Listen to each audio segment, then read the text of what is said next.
Gue baru lihat nih, gue lupa ya kalau ada seseorang yang berhutang sama gue. Bukan seseorang sih, banyak. Aduh, di saat lagi kayak begini, ingat sama yang ngutang, ditagihnya bagaimana ya? Ada, gue jawab, gue SMS nih ceritanya, gue orangnya gue SMS, bla bla bla bla bla bla bla bla. Dia jawabnya, iya kak, gue juga masih ingat. Ingat doang.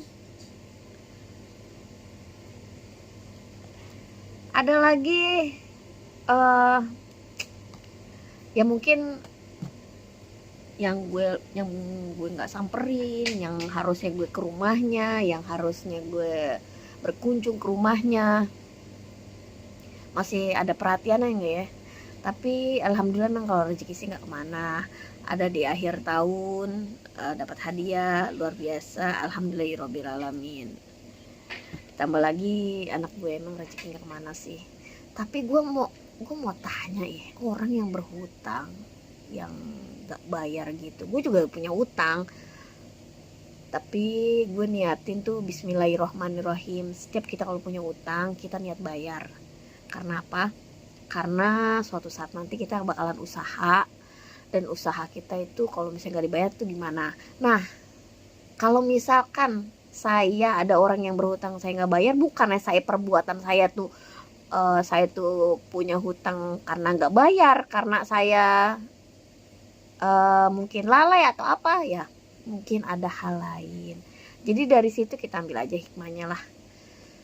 Mereka juga nanti ngerasain, kan kembali lagi pada hatinya masing-masing ya, dalam penggunaan apa, dalam menyampaikan hal utang itu. Jadi dia tuh bagaimana. Tapi kalau misalkan lagi PSBB gini, lagi suasana kayak gini, duit itu lagi perlu banget sih. Tapi kalau misalnya minta maksa-maksa, kayaknya enggak deh. Ya sudahlah, kita kan sifatnya membantu ya, tapi kalau misalkan dia juga nggak bisa membantu kita, ya sudah, itu urusan dia. Toh masih ada rezeki di tempat lain, masih ada, Allah masih membuka rezeki dari pintu mana saja yang kita tidak tahu. Mungkin dari arah yang tidak kita sangka pun bisa hadir rezeki itu untuk kita. Karena yang gue rasain seperti itu. Jadi kita, kalau ada orang yang berbuat jatuhnya kayak begitu, jolim ya, mungkin ya, dia jolim sama diri dia sendiri. Kita membantu tapi dia tuh melalaikan, mengabaikan, jadi jatuhnya dia jolim. Ya udah, terserah dia lah, urusan dia. Jadi lagunya siapa ya, hutang gak bayar itu sarang dosa, galak ditagi itu sarang dosa, hutang yang gak bayar itu sarang dosa, pura-pura lupa itu sarang dosa, dosa, dosa, dosa, dosa, dosa. Woi, bayar. Seperti itu ya kira-kira lagunya. Jadi untuk orang yang berhutang, saya juga punya hutang. Tapi kalau misalkan ada orang yang berhutang sama saya terus saya nggak bayar, bukan berarti saya nggak bayar hutang saya, tapi ada hal lain. Mungkin rezeki saya nggak di situ, tapi rezeki saya ada di tempat lain. Ya memang itu yang saya rasakan. Jadi kalau misalkan saya mengingatkan kembali orang yang berhutang itu segera membayar, karena orang yang meminjamkan uang itu, dia itu juga bekerja, bukannya itu jatuh dari langit gitu. Dia itu bekerja. Nah, siapapun yang datang, entah itu keluarga, entah itu teman, sahabat, karib, ataupun siapapun itu, namanya berhutang, mau hutang uang, janji, perkataan, atau hutang apapun itu ya bentuknya, sifat-sifat janji, tunaikanlah, segerakanlah.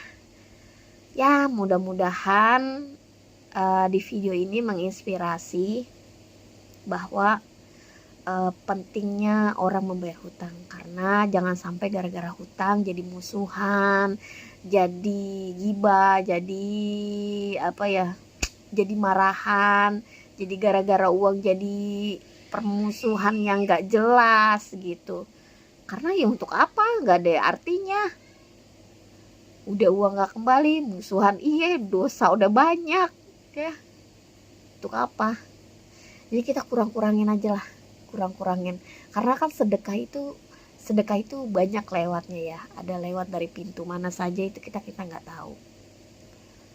Jadi hanya mengingatkan saja sih, kalau misalkan emang ada rezeki, masih sehat umur, masih kuat untuk bekerja, masih apa ya, ya masih sehat lahir batin, nggak cacat mental, nggak fisiknya, nggak lumpuh, nggak lagi sekarat, nggak lagi meninggal gitu, maksudnya segerakan aja, diberesin, jangan sampai memberatkan, dengan gara-gara janji sama seorang jadi memberatkan pada orang yang bersangkutan itu di akhirat kelak gitu.